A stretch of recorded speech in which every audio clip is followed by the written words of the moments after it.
நலந்தானா. வணக்கம். அன்றைய தினமும் இணைந்திருக்கின்றோம் நலந்தானா நிகழ்ச்சியோடு. இன்று எங்களோடு இணைந்திருக்கிறார் டாக்டர் கனகரட்னம் சத்தியமூர்த்தி, பொது வைத்திய நிபுணர், ஆதார வைத்தியசாலை பருத்தித்துறை. வணக்கம் டாக்டர். தற்கால சமூகத்தில் பெருவாரியாக அதிகரித்து செல்லக்கூடிய ஒரு பிரச்சனையாக இந்த விபத்துகள் தொடர்பான பிரச்சனைகள் காணப்படுகிறது. அது தொடர்பாகத்தான் நாங்கள் இன்றைய நிகழ்ச்சியில் பார்க்க இருக்கின்றோம். அந்த வகையில் இந்த வீதி விபத்துகள் ஏற்படுத்துவதற்கு முக்கியமான காரணம் என்னவா இருக்கு? இன்றைய காலகட்டங்களில் மருத்துவ ரீதியாக நாங்கள் நோக்குவோமானால் தொற்றா நோய்களின் தாக்கமானது கூடுகின்றது. அதில் இன்று அதை பெரும்பான்மையாக பாதிக்கின்றது இந்த வீதி விபத்து மரணங்கள். நாங்கள் ஒரு ஸ்டாட்டிஸ்டிக்ஸ், அதாவது புள்ளி விவரங்களை எடுத்தோமானாலும் இதன் தன்மையானது இன்று கடந்த காலத்தை விட ஒப்பிடும்போது இன்று கூடிக்கொண்டு செல்கின்றது. பல்வேறு வகையான மரணங்கள் பல்வேறு விதங்களில் வீதி விபத்தினால் ஏற்படுகின்றது. இது ஒரு துன்பியல் நிகழ்வாக காணப்படுகின்றது. இதனை நாங்கள் சரி செய்து கொள்ள வேண்டியது எமது கடப்பாடு ஆகும். பொதுவாக நோக்குவோமானால் இன்று நாங்கள் மருத்துவ ரீதியாக எமது வைத்தியசாலைகளில் உள்ள நோயாளிகள் அனுமதிக்கப்படும் போது பார்ப்போமானால் வீதி விபத்துக்கள் பொதுவாக கவனக்குறைபாடு, அலட்சியத்தன்மையால், அதாவது அதிகரித்த வேகமாக செல்லும் போது அதன் அலட்சியத்தன்மையாக ஏற்படுகின்ற வீதி விபத்துகளை கூடுதலாக காணப்படுகின்றது. நாங்கள் இன்று எமது நாட்டில் நோக்குவோமானால், அதாவது 2 வீல்ஸ் என்று கூறுகின்றோம், மோட்டார் பைக் ஆக்சிடென்ட் சரியாக கூடுதலாக காணப்படுகின்றது. அதுவும் இளம் பிராயங்கள் ஆன மக்கள் கூடுதலாக இதன் மூலம் பாதிக்கப்படுகின்றார்கள். அவர்களுக்கு இதன் தாக்கமானது அவர்கள் மிக வேகமாக செல்கின்றார்கள். இதன் தாக்கத்தை பற்றி அவர்களுக்கு அறிந்திருக்க தன்மையும் குறைவாக காணப்படுகின்றது. அதனை தவிர பார்ப்போம்னால் இன்று கூடுதலாக காணப்படுகின்றது ரங்கு டிரைவ் என்று கூறுகின்றோம். மதுபாவனை என்பனவற்றை பாவிப்பதன் மூலம் அவர்கள் கூடுதலாக இன்று ஓடுகின்றார். அதாவது 2 wheel, motor bike, car, lorry, bus என்பன அது மதுபாவனை பாவனைகள். அதை தவிர அதிகரித்து வருகின்ற போதை மருந்து பாவனைகள். இதனையும் இப்போது பல்வேறு வகையான இடங்களை நோக்குகின்றோம். அவர்கள் இதனை அதாவது பப்ளிக் சர்வீஸ் கூட இதனை பயன்படுத்தி இன்று இந்த வாகனங்களானது ஓட்டப்படுகின்றது. இது ஒரு பாரதூரமான ஒரு பிரச்சனையாக மாறி வருகின்றது. இதன் மூலமும் விபத்துக்களானது கூடுதலாக காணப்படுகின்றது. இதனை தவிர நோக்குவோமானால் நாங்கள் பல்வேறு வகையான ரோட் சிக்னல், நாங்கள் உங்களுடைய சிக்னல், ரோட் சிக்னல் என்று கூறுகின்றோம். அதற்கு மதிப்பு என்பன கொடுப்பதில்லை. ஒவ்வொரு சிக்னலுக்கும் ஏனர்கள் இந்த குறிகள், ஸ்லோகங்கள் வைத்திருக்கிறார்கள் என்று நாங்கள் பார்த்து அதற்கேற்ப நாங்கள் வேக தடைகளை மதிப்போமானால், வேகங்களை குறைத்து அந்த சிக்னலுக்கு ஏற்றமாறு செல்வோமானால் இதனை மேலும் நாங்கள் குறைக்கக்கூடியதாக காணப்படுகிறது. இப்போ ஒருவர் இதனை தாண்டும் போது மற்றவர்களும் இதனால் பாதிக்கப்படுகின்றனர். பொதுவாக பெடஸ்ட்ரியன் கிராசிங்கை நோக்குவோமானால் மக்கள் அதை நிற்கும் போது நாங்கள் வேகத்தை குறைத்து அதை நின்று பெடஸ்ட்ரியன் கிராசிங், அதாவது நடப்பாதை, நாங்கள் அதை கடப்பதற்கு உதவி செய்ய வேண்டும். மக்கள் நிற்கும் போதும் சில வாகனங்களை நோக்கும் அலட்சியமாக செல்கின்றார்கள். இதன் மூலம் மிக ஆபத்தாகவே நாங்கள் கடப்பதற்கும் அவர்கள் பயப்படுகின்றார்கள். ஆகவே நாங்கள் எமது அந்த வீதி அபிவிருத்தி குறிகளை மதித்து அதன் மூலம் செல்வதன் மூலம் செல்லாமையாலும் இன்று வீதி விபத்துக்கள் கூடுதலாக காணப்படுகின்றது. இன்றைய காலகட்டங்களில் அதிகரித்த வாகனங்கள் காணப்படுகின்றது. ஆனால் எமது பாதைகளானது அதுக்குரிய தன்மையாக விரிவுபடுத்தப்படவில்லை. பாதைகளும் அகலப்படுத்தப்படவில்லை. இதன் மூலம் சிறிய பாதைகளில் பல்வேறு வகையான வாகனங்கள் செல்கின்றன. இதன் மூலம் வீதி விபத்துகள் என்று கூடுதலாக காணப்படும். இவ்வாறான இந்த வீதி விபத்துகள் அதிகப்படியாக ஏற்படுவதால் வைத்தியத்துறை பல்வேறுபட்ட சவால்களை எதிர்நோக்கி கொண்டிருக்கிறது. அது தொடர்பாக கொஞ்சம் சொல்லுங்க. இன்று நீங்க நோக்குவோமானால் இன்று நாங்கள் சேஃப்டி, ரோட் சேஃப்டி முக்கியமாக கருதல் வேண்டும்.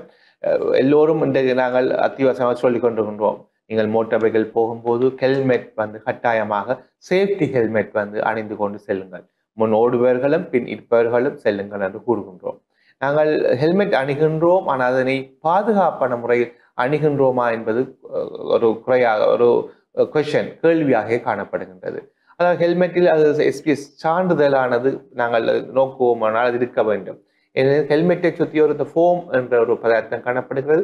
இது மூளையின் தாக்கத்தை, பிரஷர் ஏற்படுகின்ற தாக்கத்தை குறைக்கின்றது. நாங்கள் விலை மறைந்த ஹெல்மெட்டுகளை பாதுகாப்பில்லாமல் நாங்கள் தலைக்கவசங்கள் அணியும் போது இதன் மூலம் பல்வேறு வகையான தாக்கங்கள் காணப்படுகின்றது. அதனை தவிர சீட் பெல்ட், அதாவது கட்டாயமாக நான்கு வாகன சக்கரம் ஓட்டுவர்கள் 4 சக்கரங்கள் நாங்கள் கட்டாயமாக சீட் பெல்ட் தகுந்த முறையில் அணியப்பட வேண்டும்.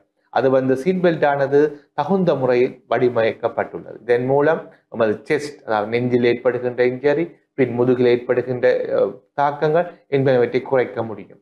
அதுவும் இல்லாதபடியா அதுவும் ஒரு மிகவும் பிரதானமான ஒரு பிரச்சனையாக காணப்படுகிறது. ஆகவே நாங்கள் நோக்கோன நமது வைத்தியசாலைகளில் பல்வேறு வகையான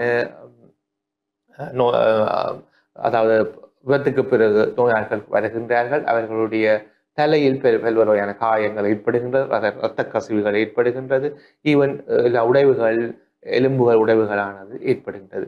தலையில் ஏற்படும் போது மிக பாரதூரமான தாக்கங்களை நமக்கு கொண்டு வருகின்றது. அதனை தவிர எலும்புகள் உடைகின்றது, எமது எலும்பு கோவைகள் முதுகு காணப்படுகின்றது, அதில் வெடிப்புகள் ஏற்படும் போது எமது நரம்பையானது தாக்கப்படுகின்றது. இதன் மூலம் சில சமயம் வாழ்க்கை முழுதும் பெர்மனண்டான நரம்பு செயலிழப்புகள் ஏற்படுகின்றது. அதனை தவிர இன்று பல்வேறு வகையான எலும்பு வெடிப்புகள், காயங்கள் என்பன ஏற்படுகின்றன. இது ஒரு பெரிய ஒரு வேதனைக்குரிய சம்பவங்கள். இது இந்த நோயாளிக்கும் ஒரு வேதனைக்குரிய சம்பவம். அது மீண்டு வருகின்றதுக்கு பல்வேறு வகையான நாட்களும் ஏற்படுகின்றது. இதனை தவிர நெஞ்சில் பாதிப்புகள் ஏற்படும் போது நமது விலா எலும்பு உடைவதன் மூலம் நமது சுவாசப்பையானது பாதிக்கப்படுகின்றது. சுவாசப்பையை சுற்றி காத்து சுற்றி இருக்கலாம், அல்லது அதாவது இரத்த கசிவு ஏற்பட்ட நியூமோதொராக்ஸ் என்று கூறுகிறோம், அதுகள் ஏற்படுவதன் மூலமும் பல்வேறு வகையான தாக்கங்களை, இதன் தாக்கமானது தற்காலிக தாக்கம் அல்லாது சில பெர்மனன்ட் நிரந்தர தாக்கங்களையும் வீதி விபத்துக்களானது வீதி விபத்துக்களால் பாதிக்கப்பட்டவர்களுக்கு ஏற்படுத்தப்படுகின்றது. இதனால் அவர்கள் பல்வேறு வகையான அசௌரியங்களை தங்கள் வாழ்க்கையில் சந்தித்துக் கொண்டிருக்கின்றார்கள். இவ்வாறு இந்த வீதி விபத்துக்கள் ஏற்படக்கூடிய தலைமுறை என்று பார்க்கும்போது இளம் தலைமுறையினர் அதிக அளவில் பாதிக்கப்படுகிறார்கள். அவ்வாறு பாதிக்கப்படக்கூடிய அந்த நபர்கள் உள ரீதியாகவும் உடல் ரீதியாகவும் பல்வேறுபட்ட இன்னல்களும் கொடுக்கக்கூடிய நிலையில் அவர்களுடைய அந்த குடும்ப பின்னணியையும் அது பாதிக்கக்கூடியதாக இருக்கிறது. அது தொடர்பாக என்று நாங்கள் பொதுவாக நோக்குவோமானால், இன்று பொதுவாக எங்களுக்கு வருகின்ற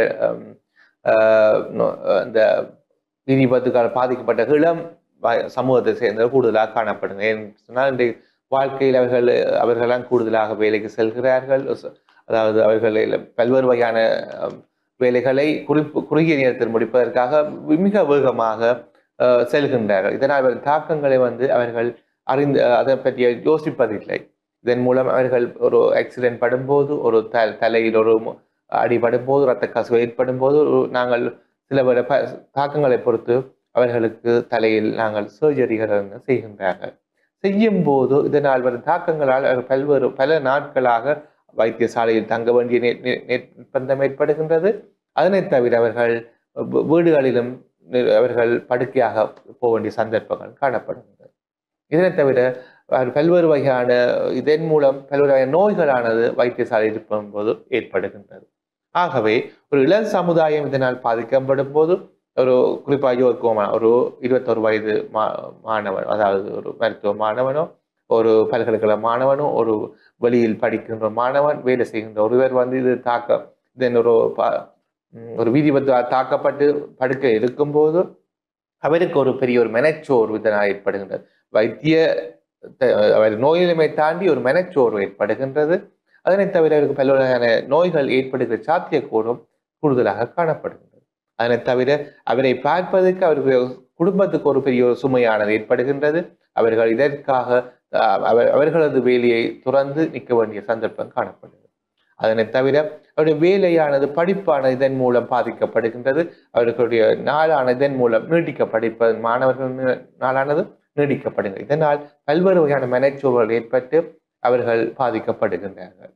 ஆகவே இது ஒரு தனிநபரை அன்றி ஒரு குடும்பம், ஒரு சமூகம், ஒரு நாட்டுக்கான ஒரு பெரிய ஒரு துன்பமாக காணப்படுகின்றது. அதனை தவிர வைத்தியசாலை எடுத்தோமானால் ஒரு பல்வேறு வகையான நோயாளர்கள் வரும்போது நாம் இது தவிர்க்கக்கூடிய ஒன்று. ஆகவே நாங்கள் பல்வேறு வைத்தியசாலைக்கும் பல்வேறு ஒரு சுமையாகவே காணப்படுகின்றது.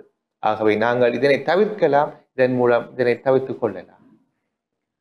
நாங்கள் தொடர்ச்சியாக பல்வேறுபட்ட தகவல்கள் தொடர்பாகவும் நாங்கள் கேட்கலாம்.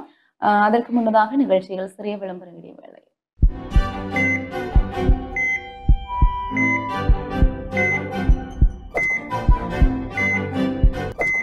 நலந்தானா விளம்பரங்களை தொடர்ந்து மீண்டும் நிகழ்ச்சியோடு இணைந்து கொண்டிருக்கின்றோம். பார்க்கலாம், இந்த விபத்துக்கள் தொடர்பான தகவல்களை நாங்கள் கேட்டறிந்து கொண்டிருக்கின்றோம். அந்த வகையில் குறிப்பாக உலகளாவிய ரீதியில் நாங்கள் பார்க்கும்போது இலங்கையை ஒப்பிடும்போது இங்கு விபத்துக்கள் அதிக அளவில் இடம்பெறுவதை நாங்கள் பார்க்கக்கூடியதாக இருக்கிறது. அதற்கான காரணங்கள் என்னவாக இருக்கும்? பொதுவாக உலக ரீதியில் பார்ப்போமானால் உலகத்தில் உள்ள வாகனத்தில் ஒரு வீதத்துக்கு குறைவான வாகனம், அதாவது ஒரு வீதத்திலும் விலை குறைவான வாகனங்களே இலங்கையில் காணப்படுகின்றது. ஆயினும் இலங்கை பொதுவாக ஆசிய நாடுகளில் பார்த்தோமானால் இந்த விபத்துக்கள் ஏற்படுகின்ற வீதமானது கூடுதலாக காணப்படுகின்றது. பொதுவாக பார்த்தோமானால் ஒரு அலட்சியமான ஒரு டிரைவிங் என்ன கூற வேண்டும், அதாவது ஒரு சேஃப்டி டிரைவிங் என்பது குறைவாகவே காணப்படுகின்றது. நாங்கள் ஒரு இந்த டிரைவர்ஸ், அதாவது வாகனம் செலுத்துபவர்கள் தங்களுடைய தார்மீக பொறுப்பை உணர்ந்து வாகனத்தை செலுத்தல் வேண்டும். இதுக்கு நாங்கள் அதற்குரிய அந்த ரோட் சேஃப்டி, அதாவது இந்த ரோட்டினுடைய பாதுகாப்பு தன்மையை நாங்கள் மதிப்பதில்லை என்பது ஒரு பொதுவான ஒரு கருத்தாக காணப்படுகிறது. நீங்கள் கேள்விப்பட்டிருப்பீங்க, பல்வேறு வகையான விபத்துக்கள் இன்று அப்கண்ட்ரி, அதாவது மலையகத்தில் ஏற்பட்டு கொண்டிருக்கின்ற பல்வேறு வகையான உயிர்களானது காவு கொள்ளப்பட்டுள்ளது தன்மையாக. ஆகவே இது ஒரு டிரைவர், அதாவது வாகன ஓட்டுநர் ஒரு பொறுப்புணர்வாக கட்டாயமாக இருக்க வேண்டும். அவர் தான் உணர வேண்டும், தான் பல்வேறு வகையான உயிர்களை தான் கொண்டு செல்கின்றேன் என்று அவர்கள் பொறுப்பாக இருக்க வேண்டும். இரண்டாவது நாங்கள் இந்த ரோட் சேஃப்டி மெஷர்ஸ், அதாவது ஒரு ஸ்லோகங்கள், ஒரு ரோட்ல இருக்கின்ற ஒரு வாகன இந்த பாதுகாப்பு நாங்கள் மதித்தல் வேண்டும். அதற்கு ஏற்ப அந்த வாகன இந்த ஸ்பீட் லிமிட்டுகளை நாங்கள் பேணுதல் வேண்டும். இதனை நாங்கள் மதிப்பதில்லை. இதன் மூலம் பல்வேறு வகையான விபத்துக்கள் ஏற்படுகின்றன. இதை தவிர பார்ப்போம், பொதுவாக இந்த பொது பப்ளிக் சர்வீஸ் சொல்லுகிற பஸ், அதில் பார்த்தோம்னா போட்டி போட்டித்தன்மை கூடுதலாக காணப்படுகின்றது. அவர்கள் இது ரோட்டில் பார்ப்போமானால் போட்டி போட்டுக்கொண்டு அரசாங்க பொது வாகனங்களும் தனியார் வாகனங்களும் ஓடுகின்றன. இதன் மூலமும் பல்வேறு வகையான விபத்துக்கள், மக்கள் மத்திய ஒரு மன சீர்குலைவானது ஏற்படுகின்றது. ஆகவே இதன் மூலமும் நாம பல்வேறு வகையான விபத்துக்களை ஏற்படுத்தப்படுகின்றது. ஆகவே மற்றது அடுத்த பிரச்சனையா இருக்கின்றது வாகனங்கள் ஓட்டுநர்கள் மதுபாவனை, போதை வஸ்துகள் பாவிப்பதன் மூலமும் இந்த அவர்களுடைய கன்சன்ட்ரேஷன் எல்லாம் குழப்பப்படுகின்றது. இதன் மூலமும் வீதி விபத்துக்கள் என்று கூடுதலாக காணப்படுகின்றது. எமது நாட்டில் பார்ப்போமானால் இதற்குரிய அந்த விபத்துகள் ஏற்படும் போது இதற்குரிய சட்டத்திட்டங்களானது இறுக்கப்பட வேண்டியது கட்டாயமாக மிக முக்கியமாக இந்த சட்டத்திட்டங்களானது இறுக்கப்பட வேண்டும். இதன் மூலம் இந்த விபத்துக்கள் ஏற்படுவது குறைத்துக் கொள்ள முடியும். ஆகவே இந்த டிரைவிங் ஸ்கூல், அதாவது நாங்கள் ஒரு வாகனத்தை ஓட்டும் போது அங்கு படிக்கும் போது இதற்குரிய அந்த ஆரம்ப அத்திவாரமானது இந்த டிரைவிங் ஸ்கூல்ல இருந்து ஆரம்பிக்கப்பட வேண்டும். இந்த டிரைவர்ஸ் கட்டாயமாக வாகன ஓட்டுநர்கள் தாங்கள் ஒரு தைரியமாக, அதாவது ஒரு மனச்சாட்சிக்கு ஏற்ப வாகனங்களை ஓட்டுவதன் மூலம் உயிர்களை முக்கியமாக கருதுவதன் மூலம் இந்த இழப்புகளை விபத்துக்களை தவிர்த்துக் கொள்ளலாம். அரசு முக்கியமாக இறுக்கமான நடவடிக்கைகளை எடுப்பதன் மூலமாக இந்த விபத்துக்களை தவிர்த்துக் கொள்ளும் மூலம், அத்தோடு இந்த வைத்தியசாலைகளிலும் இந்த விபத்துக்களை குறைத்துக் கொள்வதற்கான நடவடிக்கைகள் எவ்வாறு முன்னெடுக்கப்பட்டு வருகிறது? இன்று ஒவ்வொரு வைத்தியசாலைகளிலும் பொதுவாக இன்று எமது யாழ்ப்பாண மருத்துவ சங்கமும் அண்மையில் பல்வேறு வகையான கருத்துக்களை பல்வேறு வகையான ஆலோசனைகளை பல்வேறு வகையான மக்களிடங்கள் சென்று இந்த விதிபத்தின் தாக்கத்தை கூறியுள்ளது. அத்தோடு வீதி விபத்துகள் ஏற்படும் போது எவ்வாறான மருத்துவ ரீதியாக அந்த அந்த நோயாளிகளை, விபத்துக்கு உட்பட்டவர்களை எவ்வாறு நாங்கள் வந்து அணுக வேண்டும், எவ்வாறான தன்மைகளை நாங்கள் வந்து முதலுதவிகளை செய்தல் வேண்டும் என்பதற்குரிய வகுப்புகளும் எமது மருத்துவ சங்கத்தால் ஏற்படுத்தப்பட்டது. இதனை தவிர நாங்கள் பல்வேறு வகையான அதாவது நிகழ்வுகளை செய்து கொண்டிருக்கின்றோம். இதன் மூலம் விழிப்புணர்வுகளை வந்து ஏற்படுத்தி கொண்டிருக்கின்றோம். எமது யாழ் அரசாங்க திணைக்களங்களுடன் சேர்ந்து செய்து கொண்டிருக்கின்றோம். இதன் மூலமும் மக்களுக்கு விழிப்புணர்வுகளை வந்து இன்று ஏற்படுத்தி கொண்டிருக்கின்றோம். அதனை தவிர பல்வேறு வகையான லீஃப்லெட், அதாவது கேம்பெயின் செய்து அதுக்குரிய புத்தகங்களை மக்களுக்கு கொடுக்கின்றோம், பொதுமக்களுக்கு தெரிவிக்கின்றோம். இதன் மூலம் ஒரு விழிப்புணர்வு ஏற்படுகின்றது. மற்றது அதை தவிர எவ்வாறு நாங்கள் விபத்தின் போது நோயாளிகளை காப்பாற்றப்பட வேண்டும் என்பதற்குரிய ஆலோசனைகளை வழங்கி கொண்டிருக்கின்றோம். இதன் மூலமும் நாங்கள் வந்து இதனை இந்த வாகன விபத்தை தடுப்பதோடு எவ்வாறு வாகன விபத்துக்கள் ஏற்படும் போது எவ்வாறு அதனை நாங்கள் என்ன செய்ய வேண்டும் என்பதனையும் எடுத்து நம்பிக்கொண்டு இருக்கின்றோம் தொடர்ச்சியாக. இந்த விபத்துக்கள் ஏற்படும் போது விபத்து தொடர்பான மருத்துவ அறிக்கைகளை எவ்வாறு பெற்றுக்கொள்ளக்கூடியதா? பொதுவாக விபத்துகள் ஏற்படும் போது எமது வைத்தியசாலையில் அனுமதித்தவுடன் பொதுவாக நாங்கள் முதலாவதாக நாங்கள் அந்த நோயாளிக்குரிய உயிர் காப்பு சிகிச்சை செய்கின்றோம். அதன் பின்பு நாங்கள் உடனே ஹாஸ்பிட்டல் போலீஸ்ன்னு சொல்கின்றோம். ஒரு ஹாஸ்பிட்டல் ஆதர வைத்தியசாலைகளிலோ பொதுநல வைத்தியசாலைகள், மாற்று வைத்தியசாலைகளில் ஹாஸ்பிட்டல் போலீஸ் போஸ்ட் இருக்கின்றது. அவர்களுக்கு அறிவிக்கின்றோம். அதோடு சட்ட வைத்திய அதிகாரிக்கும் நாங்கள் அறிவிக்கின்றோம். நாங்கள் ஒரு பொதுவான ஒரு ஃபோம் ஒன்று வைத்திருக்கின்றோம். அந்த ஃபோமையும் நிரப்பி நாங்கள் அவர்களுக்கு தெரியப்படுத்துகின்றோம். இவ்வாறான ஒரு வீதி விபத்து ஏற்படுத்தப்படுகின்றது. இதன் மூலம் பாதிக்கப்பட்டவர்கள் எமது வைத்திய நிலையத்தில் உள்ளார்கள். இதன் மூலம் அவர்கள் உடனடியாக அவர்களை வந்து பார்ப்பார்கள். போலீஸும் சட்ட வைத்திய அதிகாரியும் பார்ப்பார்கள். அதன் மூலம் இந்த விபத்தானது எமது ஒரு உலக மட்டத்தில் விசாரிக்கப்பட்டு பின்பு நீதிமன்றத்தில் இதுக்குரிய பெறப்படுத்தப்படுகின்றது. இதன் மூலம் விசாரணைகள் வந்து கொண்டு நடத்தப்படுகின்றது. இதன் மூலம் அந்த பாதிக்கப்பட்டவர்கள் பல்வேறு வகையான நன்மைகளை பெற்றுக்கொள்ள முடியும். இது வந்து ஒரு பாதிக்கப்பட்டவர்களுக்கு ஒரு தகுந்த ஒரு அளவான ஒரு பாதுகாப்பு முறையாக காணப்படும். தொடர்ந்தும் நாங்கள் பார்க்கலாம் ஏனைய தகவல்களையும். நிகழ்ச்சிகள் சிறிய விளம்பர இடைவெளியை தொடர்ந்தோம்.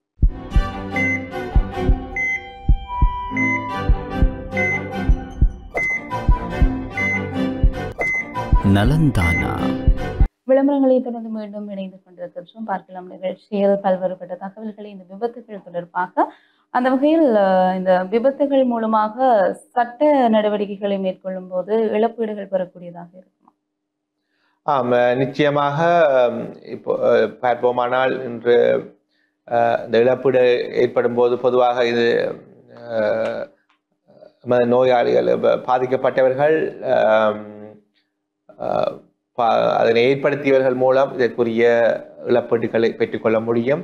இதற்காகத்தான் நமது சட்டத்திட்டங்கள் காணப்படுகின்ற இலங்கையின் சட்டத்திட்டங்கள்.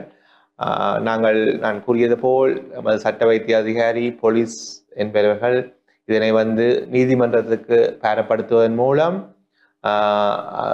இதனை ஒரு குற்றப்பிரிவுகள் மாற்றப்படுவதன் மூலம் இது பாதிக்கப்பட்டவர்கள் தமக்குரிய இழப்பீட்டுகளை பெற்றுக்கொள்ள முடியும். இதனை தவிர இன்று இன்சூரன்ஸ், அதாவது காப்புறுதி நிறுவனங்கள் பல்வேறு வகையான திட்டங்களை அறிமுகப்படுத்தியுள்ளார்கள். இது வந்து ஒரு பாதிக்கப்பட்டவர்களுக்கு பல்வேறு வரப்பிரசாதமாக காணப்படுகின்றது நினைக்கின்றேன். இதன் மூலமும் பாதிக்கப்பட்டவர்கள் தமக்குரிய இழப்பீட்டுகளை பெற்றுக்கொள்ள முடியும். விழிப்புணர்வுகள் என்ற வகையில் நாங்கள் எவ்வாறான விழிப்புணர்வுகளை மேற்கொள்ளலாம்? இது ஒரு முக்கியம். வருமுன் காப்பது எப்போதும் ஒரு போற்றத்தக்க விடயமாக காணப்படுகின்றது. ஆகவே விதி விபத்து சம்பந்தமான விழிப்புணர்வுகளை நாம் பாடசாலை மாணவர்கள் இருந்து தொடங்குவது சாலை சிறந்ததாக காணப்படுகின்றது. அவர்கள்தான் நாளைய நமது வருங்கால சந்ததிகள், வருங்கால தூண்கள்.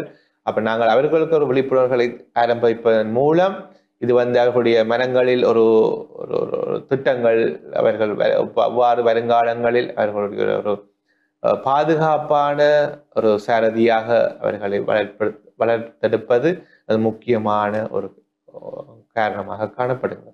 ஆகவே நாங்கள் பாடசாலை மட்டங்களிலிருந்து இதற்குரிய விழிப்புணர்வுகளை ஆரம்பிக்க வேண்டும். இது நாம் பாடத்திட்டங்களில் கட்டாயமாக ஒரு புகுத்தப்பட வேண்டும். இதற்குரிய விழிப்புணர்வுகள் வந்து அவர்கள் திருப்பி சொல்வதன் மூலம் அவர்கள் இதுக்குரிய ஒரு விழிப்புணர்வை அவர்கள் பெற்றுக்கொள்ள முடியும். நாங்கள் இதுக்குரிய எவ்வாறான தீமைகள், எவ்வாறான பாதிப்புகள் ஏற்படுத்தப்படுகின்றது என்பதை விரிவாக கூறுவோமானால் எல்லோருடைய மனங்களிலும் இது சென்றடையக்கூடிய வாய்ப்பு மிக அதிகமாக காணப்படுகின்றது. இதனை தவிர பொதுவாக நாங்கள் எவ்வாறான ஆக்சிடென்ட் கூடுதலாக காணப்படுகின்றது எமது சாரதிகள், அதாவது பஸ் அல்லது auto 4 wheel car, motor bike என்பனவற்றின் மூலம் கூடுதலான விபத்துக்கள் காணப்படுகின்றது. ஆகவே நாங்கள் முச்சக்கர, இருசக்கர, 4 சக்கர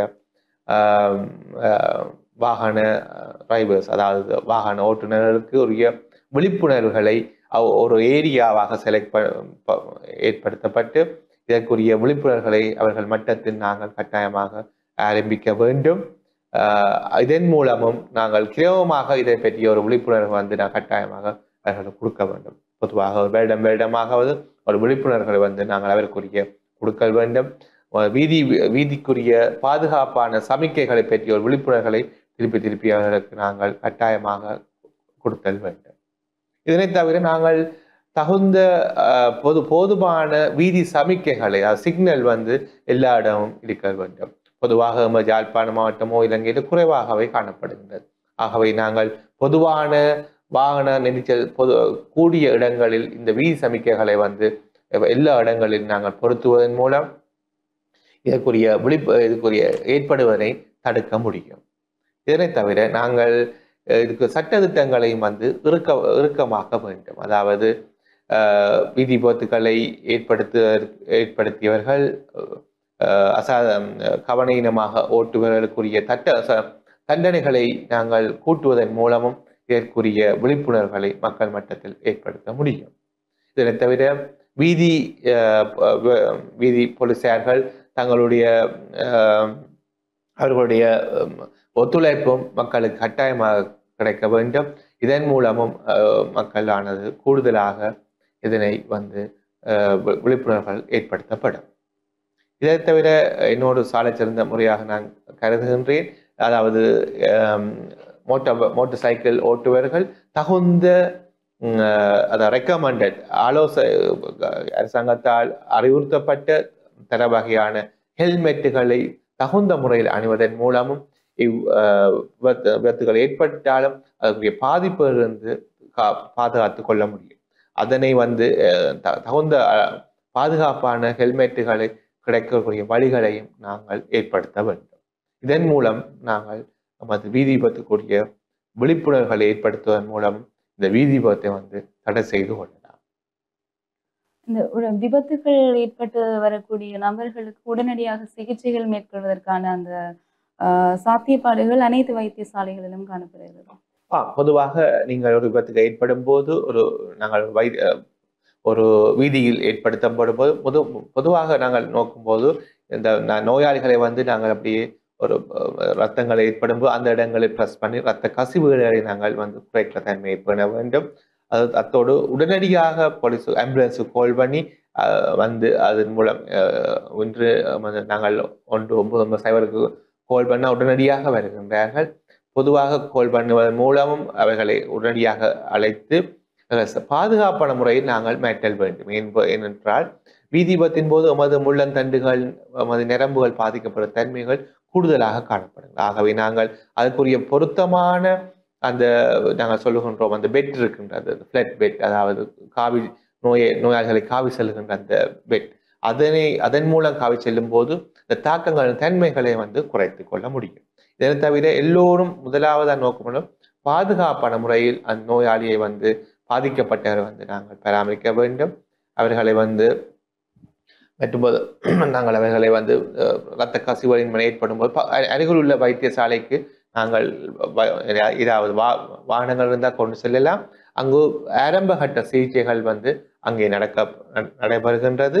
மேலதிக சிகிச்சைகளுக்காகத்தான் நாங்கள் அடுத்த வசதி உள்ள ஆஸ்பத்திரிகளுக்கு அனுப்புகின்றோம். எல்லா வைத்தியசாலைகளும் இதற்குரிய சாதாரண ஆரம்பகட்ட சிகிச்சைகள் வழங்கப்படுகின்றன. ஆகவே பயப்படாது அருகுள்ள வைத்தியசாலை உடனடியாக நாடவும். அந்த வகையில் நிகழ்ச்சியினுடைய நிறைவு பகுதியும் நிறைந்துவிட்டதா? அந்த வகையில் இதுவரை நேரமும் இந்த விபத்துக்கள் தொடர்பான தகவல்களை வழங்கிய டாக்டருக்கு நன்றிகளை தெரிவித்துக் கொண்டு நாங்கள் தொடர்ச்சியாக பிரதமர் நிகழ்ச்சியினூடாக இணைந்திருக்கும் வரை உங்களிடமிருந்து விடைபெற்றுக் கொள்ளும் நான் கிருஷ்ணாயினி ஒரு திருராசன். வணக்கம் உறவுகளே.